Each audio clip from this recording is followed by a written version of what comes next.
মৌলভীবাজারের শ্রীমঙ্গলে ফ্যামিলি কার্ডের উদ্বোধন অনুষ্ঠানে যোগ দিতে সিলেটে পৌঁছে এই অঞ্চলের সংসদ সদস্যদের বিমানবন্দরে দেখে তাদের দ্রুত সংসদে যাওয়ার নির্দেশ দিয়েছেন প্রধানমন্ত্রী তারেক রহমান।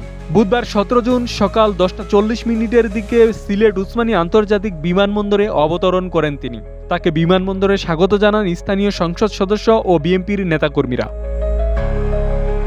এ সময় সিলেট ও হবিগঞ্জের সংসদ সদস্যদের বিমানবন্দরে দেখে অবাক হন প্রধানমন্ত্রী তারেক রহমানকে বলতে শোনা যায়, সংসদ নাই আজকে, সংসদে যান। আমি মৌলভীবাজার যাব, আপনাদের এখানে কোনো কাজ নাই, আপনারা সংসদে যান। এরপর বিমানবন্দর থেকে সড়ক পথে মৌলভীবাজারের উদ্দেশ্যে রওনা হন তারেক রহমান। পথে চৌকি দেখি এলাকার লাক্কাতুরা চা বাগান সংলগ্ন সড়কে প্রধানমন্ত্রী তারেক রহমানকে উষ্ণ অভ্যর্থনা জানান চা শ্রমিকরা।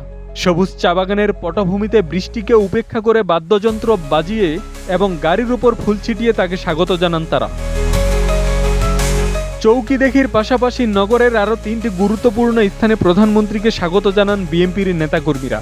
এছাড়া বিপুল সংখ্যক সাধারণ মানুষও সড়কের দুই পাশে অবস্থান নিয়ে হাত নেড়ে তারেক রহমানকে শুভেচ্ছা জানান। প্রধানমন্ত্রীও গাড়ি থেকে হাত নেড়ে উপস্থিত জনতার অভিবাদনের জবাব দেন। আব্দুল সালাম, প্রজন্ম 24।